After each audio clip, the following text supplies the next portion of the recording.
Welcome back, everyone. No matter where you are, no matter what time it may be. I hope y'all are doing well out there. Well, legends, we've had our fun lately, per se. I gave us all a little breathing room. Some humor, some wild but lighter stories. Stuff that didn't crawl all the way under your skin too deep. And honestly, I needed that break just as much as you guys did. I've been saving these stories for about 4 or 5 months now. It's not because they're bad, but because these are too real, too dark. I knew dropping these all at once, back to back, was going to hit hard. And I think it's time. I haven't done a dark upload like this one in a while, and there's a reason for that. Reading these emails, narrating all these encounters, it starts to really take a toll on you after a while. I've had nights where I can't sleep at all, nights where I get halfway through recording and I gotta stop because it's just too much. But I started this wild ride, and I can't help but feel like this is what I'm supposed to be doing. I'm supposed to be doing this and trying to help people. Nothing will stop me from doing it. Anyways, we're back now, and tonight we're stepping back into the deep end of the pool, getting back to the dark side of this dogman subject, the side that most people try to avoid talking about, to pretend it doesn't happen, the stuff no one wants to even think about, the side that just saying it out loud hurts. Before I get started, I just want to remind everyone listening, if you've had an encounter of your own and would like to share it here on the channel, be sure to reach out to me and send me an email. I'd love to hear from you. My email will be linked in the description below. Legends, buckle up, and don't say that I didn't warn you. This is a rough one. Here we go. Everyone grab a drink. Lock your doors and windows. Hit the lights. And let's get started. You can call me Darnell. I've been on and off the streets for the better part of 20 years. I used to be one of those ones out here talking to myself, high out of my damn mind.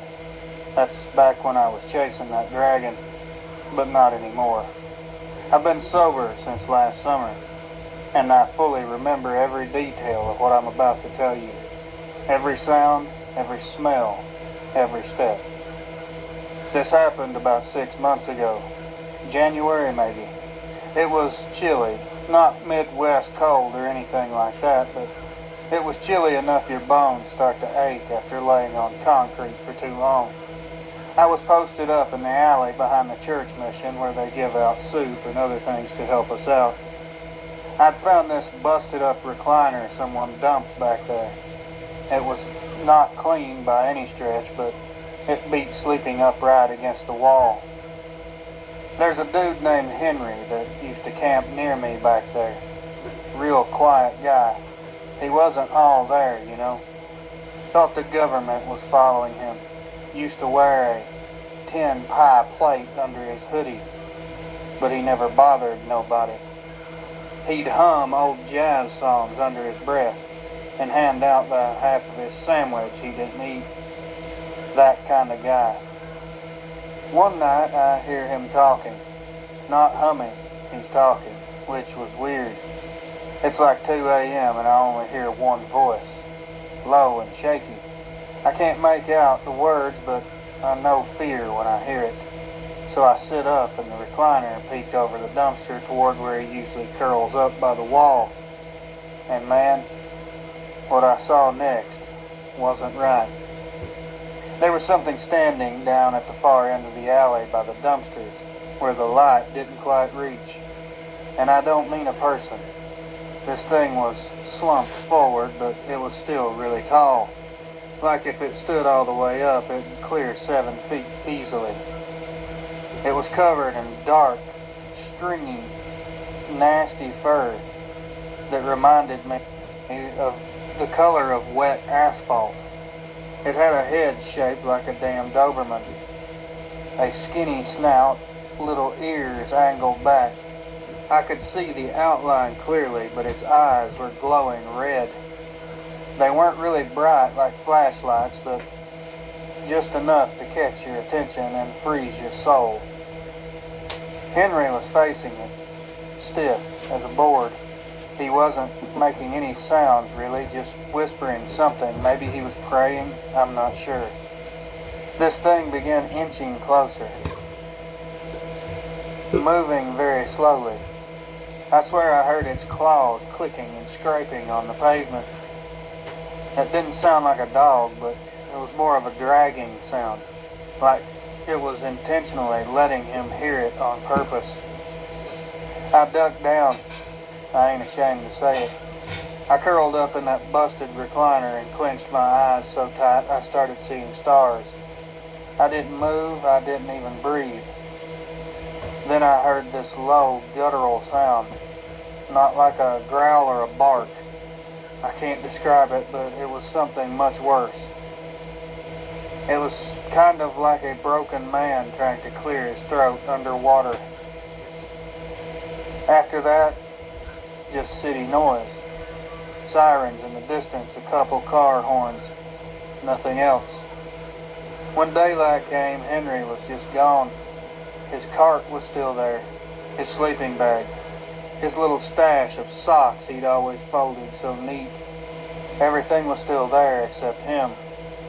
I asked around and no one saw him. A couple of old-timers said he probably got picked up by one of those wellness checks. But nah, Henry hated shelters. He didn't trust vans. He would have fought tooth and nail if someone tried to drag him off. Me? I think that thing took him. And I don't tell people this story because who's gonna believe me?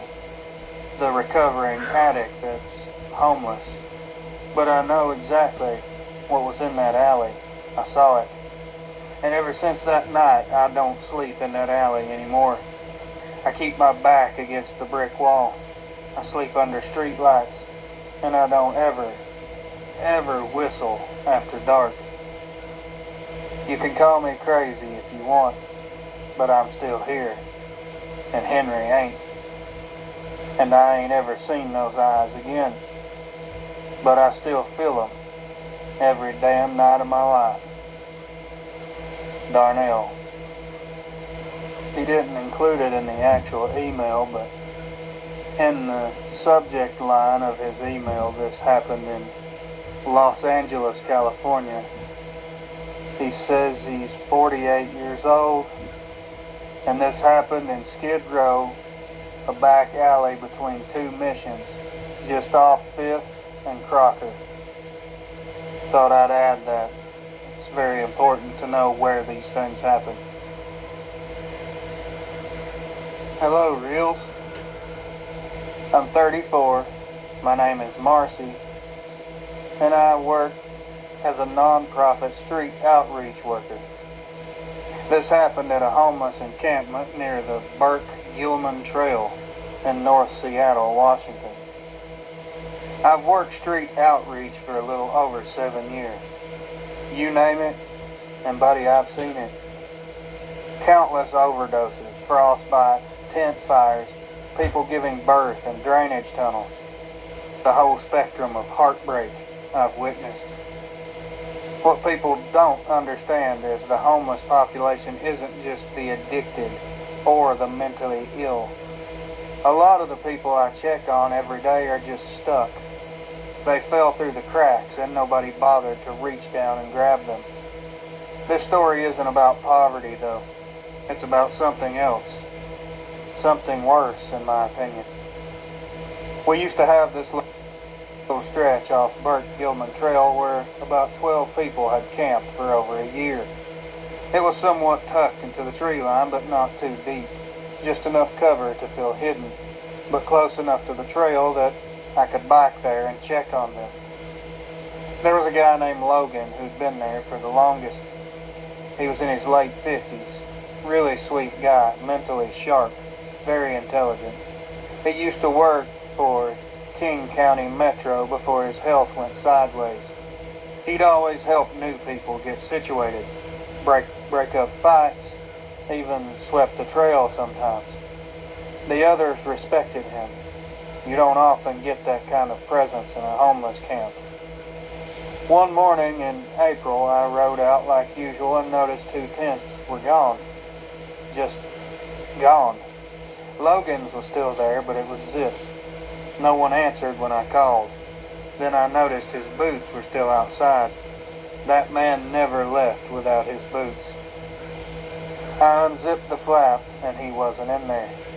That spooked me. I mean, a guy disappears and leaves his boots, his pack, and even his dented Stanley thermos. No way. Something was wrong.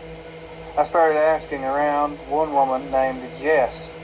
She was real quiet, skittish, pulled me aside. She said she saw something 2 nights before. I asked her what she was talking about, and she just shook her head and said, "I thought it was a big dog until it stood up." I didn't even know what to say, so I started pressing her, well, gently, and she whispered it had blue eyes, not glow in the dark like stories, just cold, like frozen glass. She told me Logan had stepped out to check on something making noise in the brush. She heard a struggle, but no yelling or sounds of distress, just this weird huffing sound, and then everything went quiet. She hadn't seen him since. I reported all this, of course, but the city's barely shrugged. Probably figured he'd moved on to a different city, or, they usually always move on after a while. But I've had enough people move on lately, and I'm starting to see a pattern. 3 camps gone dark in the last 6 months, and always the ones that are near the woods, always near trails, and always someone mentions a tall shape, and it's always a dog. And here's the part that's really something to think about. Jess left that night. She left her tent, her tarp, her clothes, everything. She said, "I ain't staying where the dog walks." Now, a lot of these people say things, and everyone ignores them because they just think they're out of their minds. I don't believe this is the case. I don't know what's out there, but it's not a dog, and it's not a person. It's not just the wind in the trees. Something is hunting these people. And it has to be something intelligent, because that only makes sense. If you're going to hunt humans, hunt the ones that no one is going to notice when they're gone. Nobody notices that. Nobody cares when the homeless go missing. It's just another day. Especially not the city. And the police sure as hell don't care. Not even the damn census. But I do care. I have a hard time sleeping, because all I want to do is help these people. But how do you fight something like this, especially when no one is willing to believe you and offer any type of help? Thanks for your time. I appreciate what you do. But people